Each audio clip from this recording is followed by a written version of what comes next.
But please put your hands together for Rodney Hyde.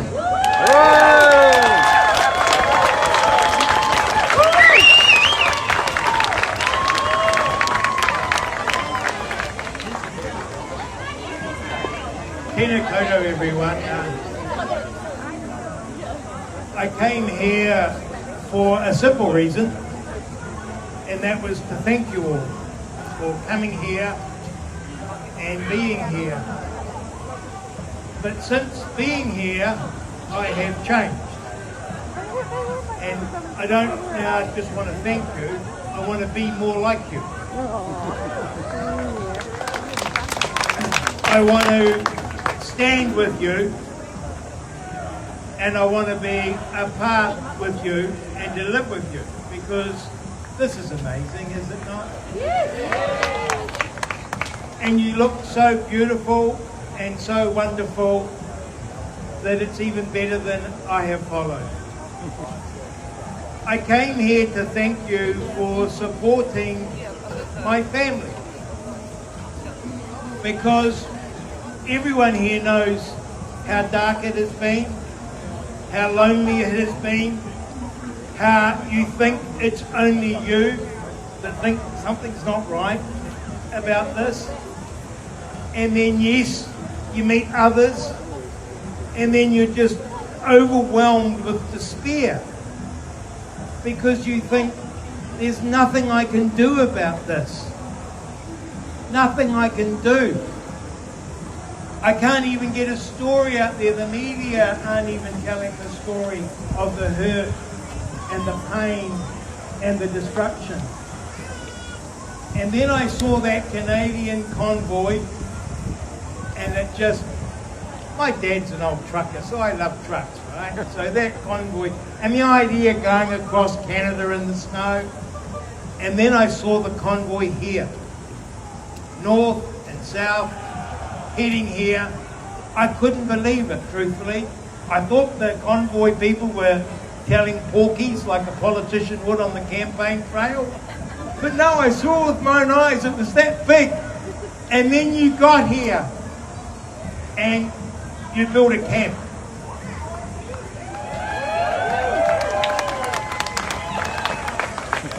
And it's a beautiful camp. And one day a journalist might want to write the truth. And if they do, it's a very clean camp. And it's very, very healthy people. And the kids are all beautiful. And they're safe. And we come across the breadth of New Zealand geographically, economically, politically. I even met some Greens and some Labour Party voters. There are people from everywhere, Māori, Pākehā, and we'll disagree about so much about politics. But there is one thing that we are united on. Yay! I read your Wellington and I got a t-shirt.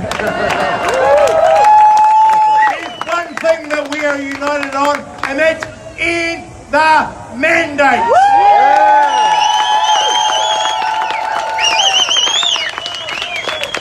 I don't want to talk to the Prime Minister about ending the mandates. There's nothing to talk about. Thank you. Just end the mandates. Yeah.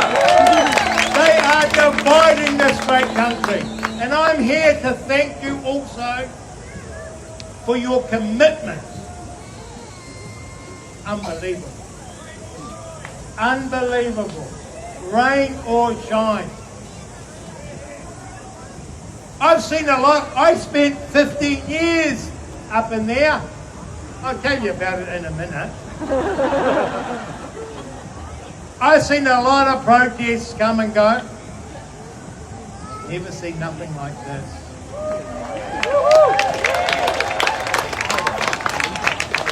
Never believed anything like this was possible. I never knew a protest could so fill my heart with joy and give me hope for the future and for New Zealand, because this camp is a light at the end of the tunnel. And I've got to say, Prime Minister, it's right in front of us. The Prime Minister said, you've made your point, go home. She did say that. She did say that, I know. That might be a protest of old. That might be a protest of people who protest. We aren't people that protest. We are people that get results. And we are here. We're not protesting. We are here occupying until the mandates go. And I want to be there with you. And here's another thing. I love your capacity. Your capacity to be together, to love, to care for one another, to build a town, to build Freedomville, to feed yourselves. I don't mean to be rude, but you've housed more people than that government did.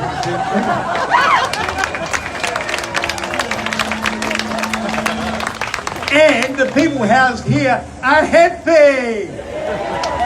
They are loving it. It's full of joy.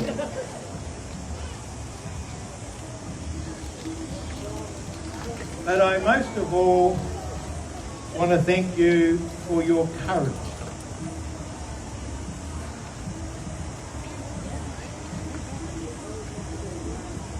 And everyone remarks this, and I could see it online in the feed. And it's what makes us different. Because we don't want to live in fear. We don't want to be scared of a virus. We know it's risky, but we're not going to live in fear. We don't want to live in fear of each other. We don't want to live in fear of our kids. We don't want to live in fear of congregating. And you know the great thing about courage? It makes the rest of us brave too. Yeah. I was 15 years up there. I would have loved to have put a tent out on that front lawn. I would have loved to have had a garden down there. But I didn't have the guts. And the first person that put their tent up, that's a brave person. Who was that? You don't know. And the second person to put the tent up, that's a brave person. And the very last person to put a tent up is a brave person. And all the people that are going to be putting tents up from now until the mandates go, they are brave people. Yeah.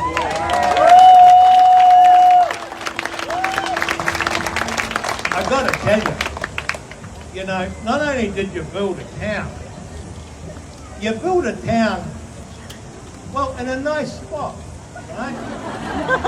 Good real estate. But it was a little hostile. I don't know if you noticed, but the government trespassed you and said you're breaking the law. My friend Trevor, I use the word widely, right?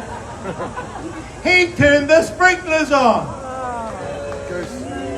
You know what? When I saw that sitting in our town, I thought, oh, that's done that. I don't mind camping, but when it gets wet, I sort of start packing up.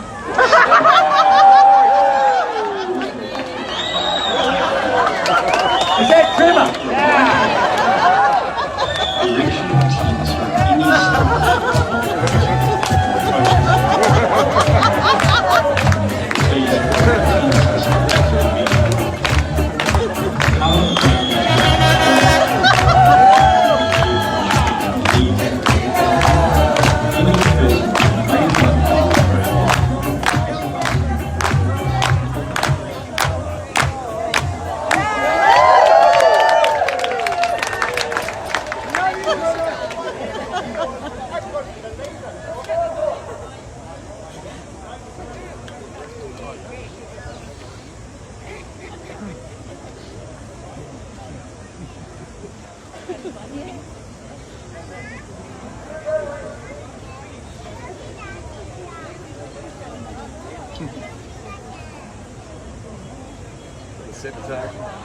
Love the guy's haircut.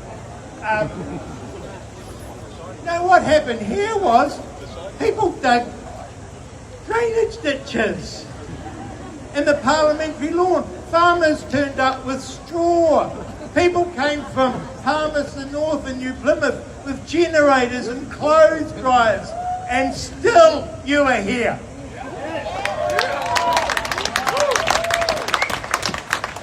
That's capability. But the bravery extends beyond just putting a tent. I'm shocked. I'm shocked by what gets written about you. And for that reason, I sort of put my hand up at the start like this. Actually, on one of them. Now my hand's up! Because you couldn't meet better people! And if I'm going to die of something, I want to die with you! With my boots on! I want to die free and happy! I don't want to die... I was gonna say something else. We need freedom because we need truth. And we can't have truth without freedom. People have got to be able to tell their stories, right and wrong. The experts that have got their theory from the government, I'm happy for them to explain what they think, why they're doing. But we're going to be able to explain why we're not. And not to have the freedom to do that is a tyranny. Yeah. And I do want to have that freedom. And I do want to end the tyranny. And I do want to get to the truth. Because we're being denied it all. Oh, he's a conspiracy theorist. No! I just want the data. The numbers, that's all. Give us the numbers. Don't hype them. And with the truth, there comes something a little scary. Accountability. Because people have to be held to account. And we need to be getting to the truth of the people that have been hurt by this vaccine. Yes. Terrible stories of people that have been hurt, never reported, and then re-victimised by a system, a medical system, a political system, and a bureaucratic system that says it's all in your head or it's something else. And we need to know the truth of the families that have suffered. Yeah. The total truth.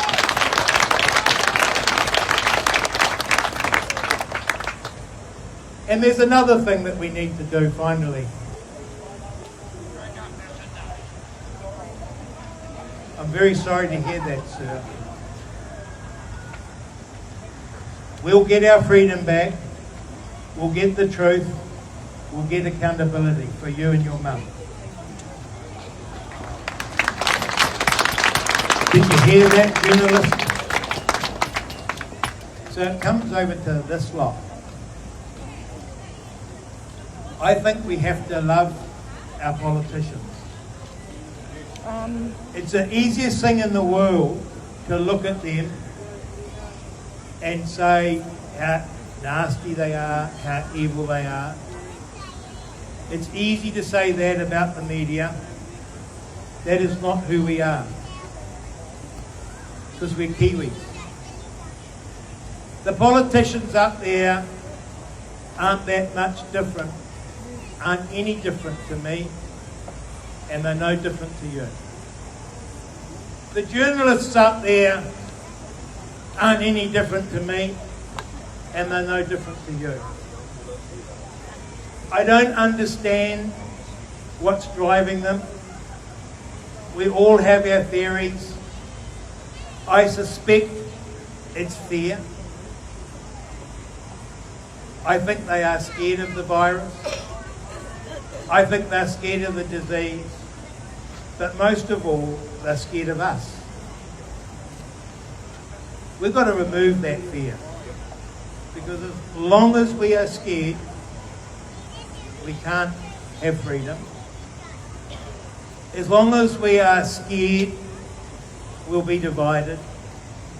We can't our media have said so many nasty things about this camp. So many nasty things. River of filth.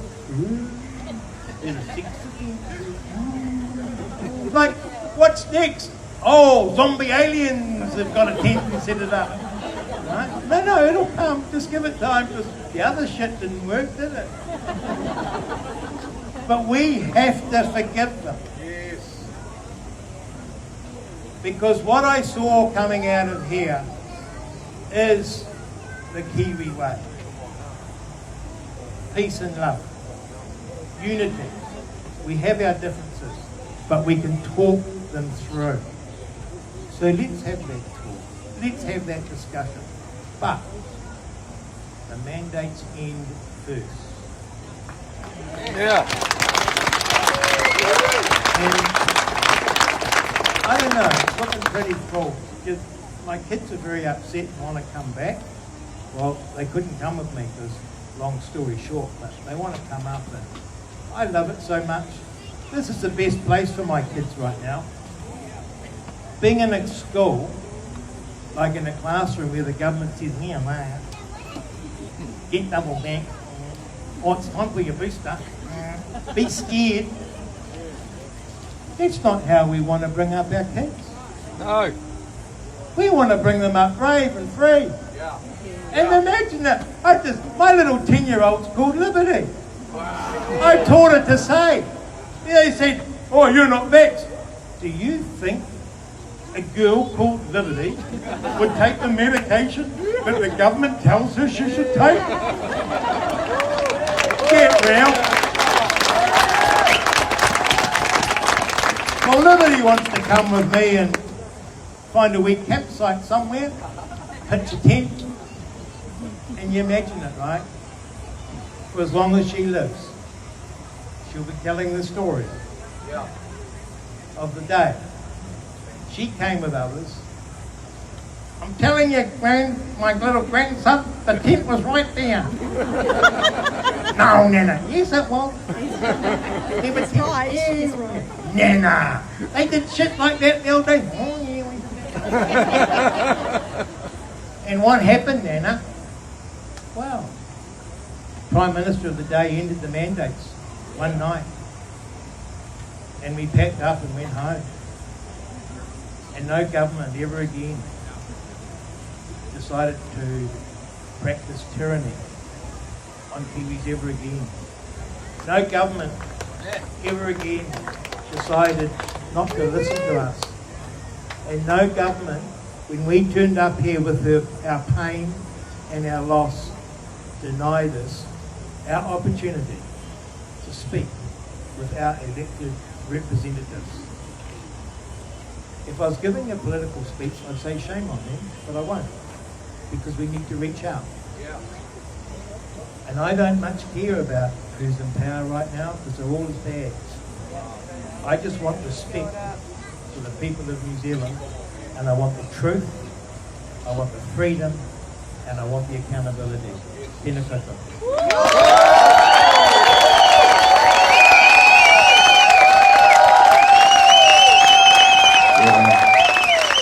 Another name for Rodney Hyde. Sir, I just want to acknowledge you coming here today, and I want to say that